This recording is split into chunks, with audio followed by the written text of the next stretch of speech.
is health coaching viable in the UK? Will people work with you, and has that made an impact, positive or negatively for you? And because you obviously have a lot of clients and you've been doing this for a few years, you're one of the more experienced coaches in the health and wellness industry here, not just starting, beginning. So how has that impacted your practice? Well, I think the reality is there are so many people looking for help with their health. People are paying personal trainers or expensive gyms or doing detoxes or looking at their health, like the food intake that they have. So people are looking for these answers. And whilst health coaching isn't maybe as predominant here in the UK yet as it is in the US, more and more people are looking for support. They want to be well, they want to be healthy, they want to deal with their emotional eating. So I think actually, yes, there is an absolute viable market. Health and well-being here is kicking off at a rate of knots. Like, the industry is booming and there are so many different people working within it.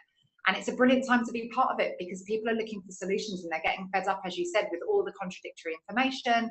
And they want somebody they can turn to that's really going to help them make a difference. So I think it's a brilliant time to get into this. And I think actually it's the perfect time to get into this, especially if you're in the UK, because it's growing. Sally, do you have anything to add about that? Yeah, I think coaching is big in the UK, and I think I would spend a lot of time answering questions about, so what's a health coach? How does that work? And I use that as an opportunity to begin to tell my story and begin to share, something of what I do and what my passion is. But the big thing for me is, we are behind the curve in terms of, where health coaching is in relation to the US, massively so, but we always follow you guys in these areas. So I see it as I just see it as a positive.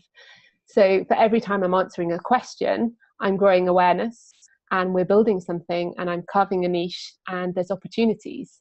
So better to be on the front foot of a curve than at the back end. I was just going to say that, Sally, there's something about being sort of first to the table when there's a trend that's going upwards, so that as more and more people get interested, you're already there, you're established. When people are searching, they find you, and you have client success stories and a lot of credibility behind you because you started earlier.